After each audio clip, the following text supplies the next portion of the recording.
Buenos días y bienvenidos otra vez a En sus palabras. Hoy tenemos con nosotros a José Nicasio Gutiérrez, director del Instituto de Educación Secundaria Marqués de Santillana. Muchas gracias por querer participar. Nada, a vosotros por la invitación. Vamos a empezar preguntándote qué es el acoso escolar. Bueno, pues el acoso escolar, claro, depende desde el enfoque que lo hagamos. Si lo hablamos desde un punto de vista sociológico, pues es un problema de la sociedad, un problema actual. Si lo hablamos desde el punto de vista individual, pues es un problema de falta de respeto a los demás, ¿eh? Yo creo que lo que supone es entender la libertad de cada uno sin ver que nuestra libertad tiene unos límites y que podemos manifestarnos y que podemos dar opiniones, pero siempre respetando a los demás. Desde el punto de vista social, desde el punto de vista individual, desde el punto de vista educativo, pues es una de las actuaciones que debe haber en todos los centros educativos y en el propio sistema. Es decir, es un problema multidisciplinar y de multitud de aspectos a considerar. ¿Consideras que es un problema que sigue invisibilizado? Yo creo que ha estado muy invisibilizado, muchísimo, ¿eh? Me remonto a mi época de adolescente y de estudiante, y bueno, que cada vez es más visible, gracias sobre todo pues a esfuerzos pues de asociaciones, de los propios centros, bueno, de la propia administración, pero que todavía no está totalmente visibilizado. Es decir, que estamos en el proceso de que esa invisibilización se vaya cada vez aminorando. ¿Hasta qué punto crees que está la sociedad concienciada acerca de este problema? No está concienciada al 100%, no está concienciada al 100%. Sí que también vamos avanzando en que se vaya viendo que es un problema que los alumnos y que las alumnas sufren, que tenemos que atajarlo, que hay que poner medios, etcétera, etcétera, pero todavía la sociedad no... Bueno, se está en ese proceso como tantos otros problemas que evidentemente vamos atajando entre todos, con el tiempo, con las actuaciones que se vayan haciendo, pero todavía la sociedad no lo ve al 100%, digamos. ¿Podría decirse que la popular frase "son cosas de niños", de alguna manera podría normalizar la violencia que se está dando? ¿Podrían? Perdón, sí, normalizar, sí.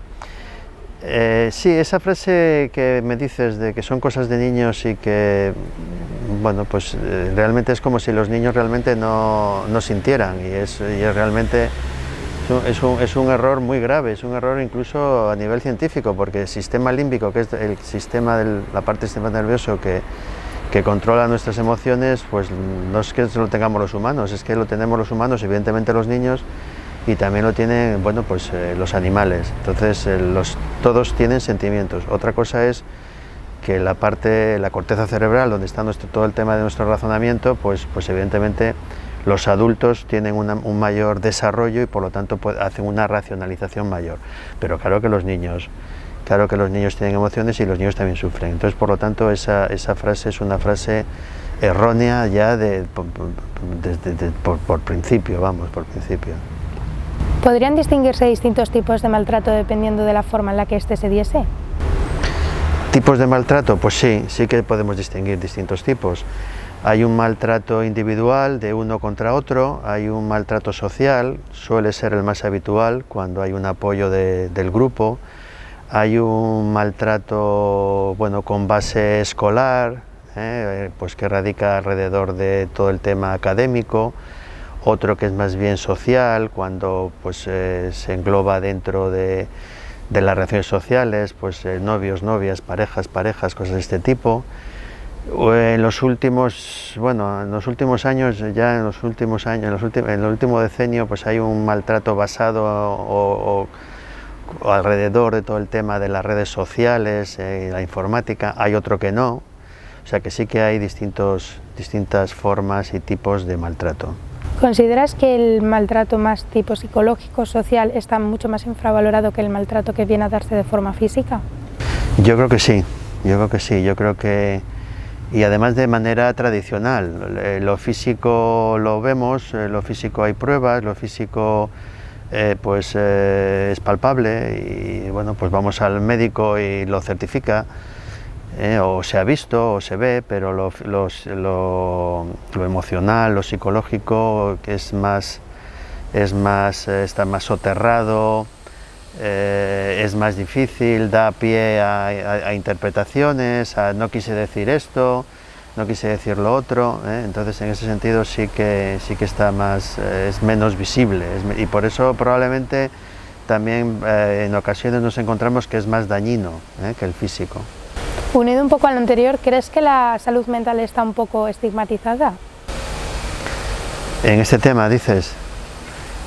Bueno, la salud mental es un tema muy de actualidad. Date cuenta que yo creo que este invierno ha habido un debate, bueno, unas preguntas, o se ha tratado en el Congreso de los Diputados a cuenta de la pandemia, ¿no? De cuál es la salud mental de los españoles debido a la influencia de la pandemia. Yo, respetando a todos los profesionales, yo creo que el tema de la salud mental es algo que también tenemos que avanzar y que mejorar a nivel global. Entonces, en cuanto a los servicios, en cuanto al seguimiento, en cuanto al apoyo, dentro de esa situación general, pues el acoso escolar, pues evidentemente, sería algo también a mejorar en ese ámbito, claro que sí. ¿Consideras que el sistema educativo actual está preparado para abordar los diferentes tipos de problemas de convivencia escolar que se dan dentro de los colegios e institutos? Bueno, cuando me preguntas por el sistema educativo, claro, el sistema educativo ahí nos perdemos, porque el sistema educativo, ahí estamos todos y es muy difícil. Pues a ver, así, pues por ejemplo, pues había muchas personas que opinarían que sí, que está preparado, que hay una legislación, que hay unas autoridades, que hay unos responsables, pero eso es lo global y ahí nos perdemos. Lo que sí que, quiero decir que, bueno, por las leyes, lo que pasa es que luego hay que desarrollarlas y luego hay que cumplirlas. Los cargos políticos y los cargos de responsabilidad pues tienen que ejercer su función. Entonces, cuando ya vamos a situaciones concretas, no sé, pues el Instituto Marqués de Santillana controla el tema o trabaja el tema del acoso escolar, pues no sé, decir sí o no. Ahora, si vemos qué hace el director, qué hacen los tutores, qué hace la orientadora, qué hacen los padres, qué es lo que ocurre cuando hay un caso, pues entonces ahí ya sí que podemos llegar a una conclusión de que sí o que no. En definitiva, el sistema educativo, pues a nivel global, pues hay quien dirá que sí y hay quien dirá pues que no, pero realmente hay que descender a situaciones concretas si queremos responder a tu pregunta. ¿Consideras que el profesorado está debidamente formado, o sea, tiene una formación complementaria adecuada para tratar temas de problemas de convivencia escolar?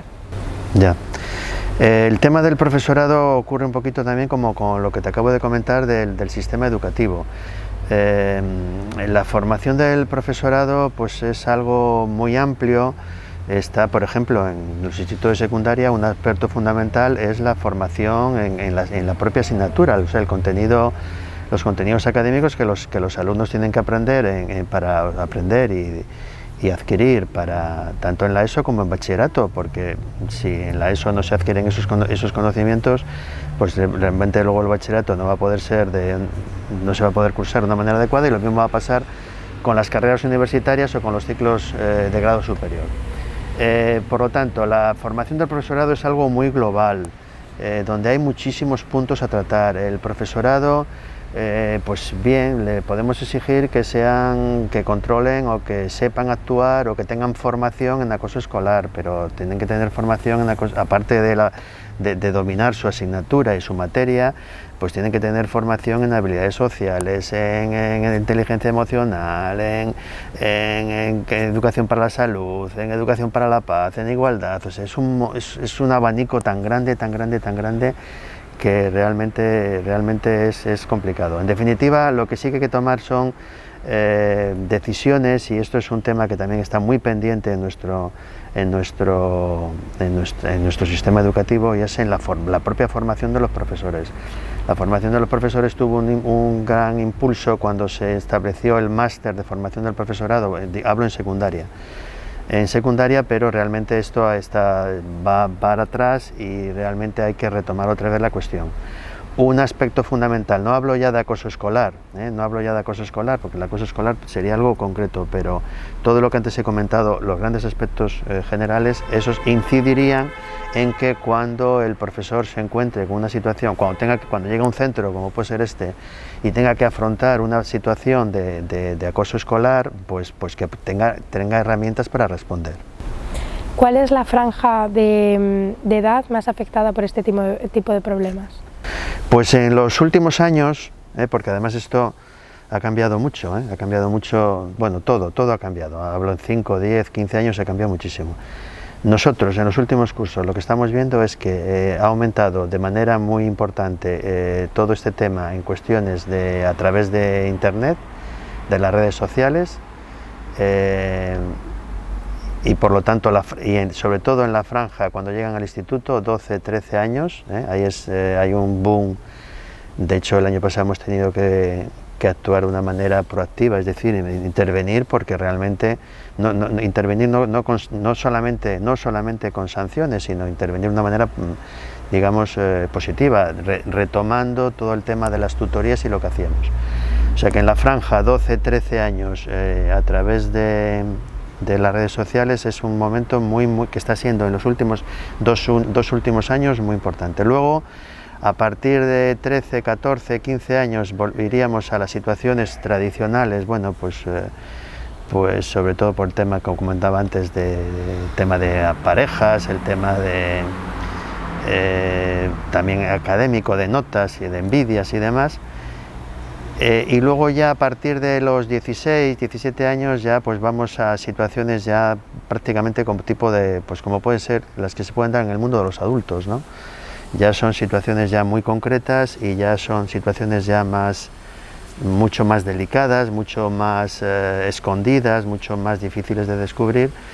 Entonces, por lo tanto, la respuesta sería especialmente entre los 12, 13 años y hasta los 16. Se cree desde las asociaciones que si se trabaja la sensibilización con los alumnos desde que son muy pequeños, se reducirían de manera drástica los casos de acoso escolar. ¿Cuál sería la forma más adecuada de realizar esa sensibilización? Bueno, pues como he comentado antes, habría que las herramientas que tienen establecidas los centros educativos, que son las tutorías, la atención a través del Departamento de Orientación, los programas que tienen, pues que realmente hubiera un funcionamiento adecuado, hubiera un funcionamiento real y con un seguimiento y que eso realmente calara entre el alumnado. No obstante, no hay que olvidar que este tema, para que realmente lleguemos a una importante influencia positiva, pues también hay que ver todo lo que rodea a los centros educativos y no sé cómo está, qué es lo que vemos, por ejemplo, pues en la propia televisión, o cómo nos tratamos, pues no sé, en casa o en la propia comunidad de vecinos. Entonces realmente es complicado en un centro educativo mantener, qué sé yo, un orden de palabra en clase cuando estamos viendo en televisión que realmente lo que se lleva o lo que se vende o lo que se traslada es pues discusiones donde no se respeta el turno de palabra, donde se señalan los errores, los defectos de los demás, y eso provoca risa, etcétera, etcétera. Entonces toda esa amalgama, claro, cuando llega aquí a los centros, pues luchar contra ello es realmente complicado, pero bueno, digamos que hay que trabajar en ambos aspectos, a nivel social en general y luego ya, como no, dentro de cada centro. ¿Consideras que se producen varios procesos de victimización sobre las personas que sufren acoso escolar a lo largo del proceso? Bueno, considero que pueden ocurrir, o sea, la víctima está expuesta a posibles situaciones, digamos, inadecuadas desde que comienza el acoso hasta que se resuelve. Claro que sí que se pueden dar. No tiene por qué ser, pero sí que hay situaciones en las cuales tenemos que estar pendientes y tenemos que actuar de una manera muy pulcra y muy meticulosa para que la víctima no sufra todavía más por por el hecho de ser víctima. ¿Consideras que en muchas ocasiones se culpa de alguna manera a la víctima por su forma de ser, de haber sufrido lo que ha sufrido? La verdad es que sí que es, yo cuando tenemos casos de este tipo, sí que aunque no quieras, pues en ocasiones ves cómo la víctima, si hubiera actuado de otra manera, no es que lo llegas a escribir o lo llegas a decir, pero sí que es fácil caer, es fácil caer en esa cuestión, y evidentemente hay que evitarla. La víctima es una víctima, no tiene ningún tipo de culpabilidad, eso ya lo he dicho al principio, hay que respetar a los demás, y mi libertad termina donde, lo que siempre se ha dicho, donde comienza la del otro. ¿Podría decirse que las situaciones de acoso escolar en algunos casos están relacionadas con el ciclo de la violencia? Con el ciclo de la violencia, yo creo que sí. Yo hace unos años pues estudié todo el tema, por ejemplo, de la violencia infantil hacia los niños ya a nivel familiar, y ahí sí que encontré investigaciones donde se veía cómo los padres maltratadores normalmente son padres que han sufrido en su infancia situaciones de maltrato, y eso les lleva al maltrato infantil. No he revisado el tema, no he revisado esta cuestión a nivel científico, pero probablemente mi hipótesis es que sí, es que estos son círculos que se repiten, y evidentemente eso también lo vemos mucho en el instituto. Tampoco quiero estigmatizar a determinados colectivos sociales, pero cuando empiezas a indagar en estos problemas, normalmente pues sí que aparecen situaciones que han provocado pues que la situación del acoso, Entonces sí que son círculos que se van repitiendo, y de ahí la importancia de actuar de una manera sistémica, global, también en los centros, pero también de una forma general, para incidir en todo ello. Entonces, ¿es la figura del agresor una figura con la que también se debe trabajar dentro del problema, sobre todo la resocialización del propio? También. Yo cuando estudié todo el tema del maltrato infantil, pues el agresor había que... es un aspecto a trabajar. Cuando hablamos sobre todo de niños y de adolescentes, sobre todo de adolescentes, como he dicho antes, de 12, 13, 14 años, y precisamente esto que he comentado antes, de estos de 12, 13 años, en realidad lo que estás viendo es que están actuando en función, pues bueno, de lo que han estado viendo, de lo que se les ha indicado, de lo que se les ha señalado, y esto que puede parecer muy alarmante, en realidad yo creo que es una de las mejores herramientas que tenemos. Si en realidad los niños, los adolescentes, digo a nivel general, van a responder a aquello, a lo que les estamos planteando, a lo que les estamos guiando, a lo que les estamos enseñando. Entonces el agresor en realidad muchas de las veces lo que es otra víctima de una situación que ha vivido y que le lleva a esto. En definitiva, claro que sí, hay que tenerlo en cuenta, y también hay que enseñar a los adolescentes y a los niños que los adultos, cuando cometemos errores, tenemos que, pues de alguna manera, tenemos que pagar, que tiene que verse algo en lo que para que seamos conscientes de ello. Entonces también tienen que ver el aspecto sancionador. Yo ese aspecto desde luego también lo considero, pero desde luego necesitan su ayuda y tienen que tener su campo también de reinserción. ¿Consideras que este proceso de reeducación, resocialización, etcétera, hacia la figura del agresor podría prevenir futuras conductas antisociales por parte de este? Claro que sí. En la medida en que le diéramos o que le damos herramientas al agresor para manejar su entorno social, disponer de habilidades sociales, conocerse a sí mismo, ver cómo puede destacar, que no va a destacar por meter el dedo en el ojo al otro, sino precisamente por hacer ver lo bueno que tiene, pues todo eso va a mejorar su evolución, y bueno, pues va a mejorar todo a nivel de la propia sociedad y la propia situación del agresor en el futuro, claro que sí. ¿Y el papel que juegan los observadores de todas estas actitudes, también se debería trabajar con ellos? Los observadores es algo realmente también a considerar, ¿eh?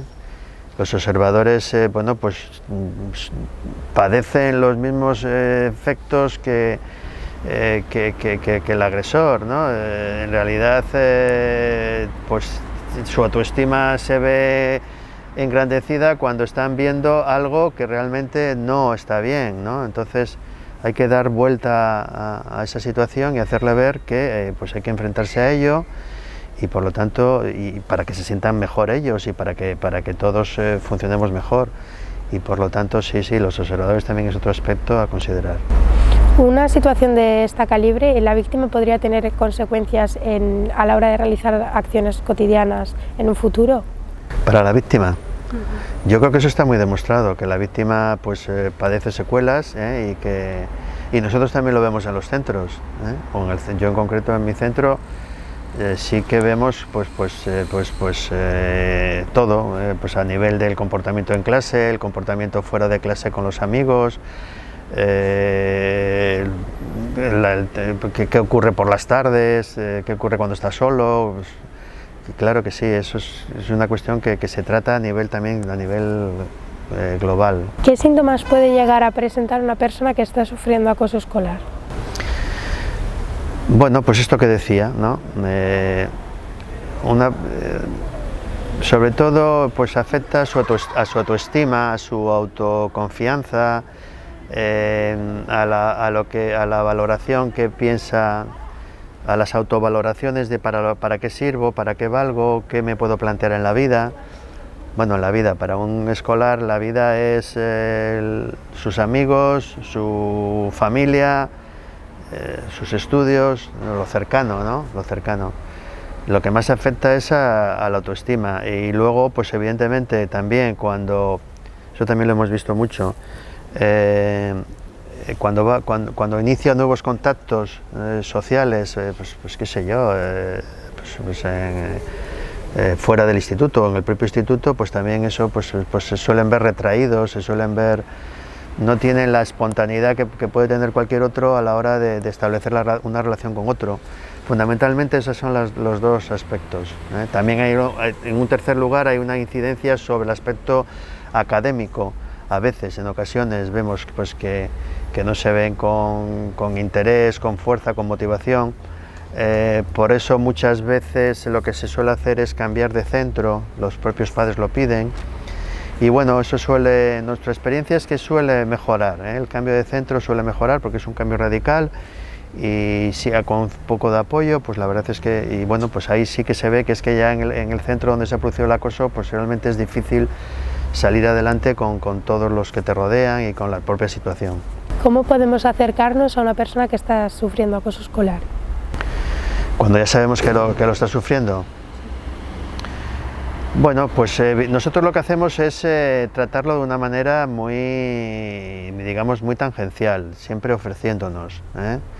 Siempre, cuando tenemos conocimiento de que hay acoso, siempre hay dos maneras de atajarlo. La manera, digamos, aplicando el protocolo que lleva una serie de pasos y una serie de condiciones, o también de una manera informal, ¿no? Viendo de qué manera podemos influir en la situación para que esa situación mejore. Como son menores, en este caso hay que contar con la familia, ¿eh? Hay que contar con la familia, y hay que contar hay que tener muy cercano especialmente al tutor, en un segundo lugar a los profesores, pero el tutor desde luego tiene que estar muy cercano, y de esta manera, pues abordar la situación, hacer una valoración y tomar decisiones. ¿Cuál es el primer paso que debería dar una víctima de acoso escolar? Hombre, el primer paso que debería dar es ponerlo en conocimiento, si es en un centro educativo, conocimiento de sus padres, pero si es en un centro educativo, desde luego lo primero que tiene que hacer es que lo tiene que saber la dirección del centro. La dirección del centro es la responsable de lo que ocurre en el centro, y por lo tanto es la que se le puede decir a quien se quiera, pero es decir, al tutor, al profesor, a cualquiera del instituto, pero realmente el que tiene la responsabilidad es la dirección. y por lo tanto lo mejor es ponerlo en conocimiento de la dirección y a partir de ahí ya si no se actúa, bueno, pues ya como antes he dicho, pues bueno, pues ya hay un responsable, pero lo mejor es eso. Vale, para ir terminando, ¿qué es el acoso escolar para ti? Bueno, mantengo la opinión que dije al principio, mantengo la opinión que dije al principio. Es un problema social, es un problema escolar, es un problema individual, es un problema de actualidad, es un problema de actualidad que afortunadamente pues estamos atajando gracias a, bueno, pues como he dicho antes también, pues a que ciertas asociaciones y entidades, personas concretas pues están llamando la atención y pidiendo pues que se actúe sobre él. Y bueno, pues ese es un aspecto en la educación que tenemos que dedicarle atención como muchos otros, pero desde luego con la importancia que tiene.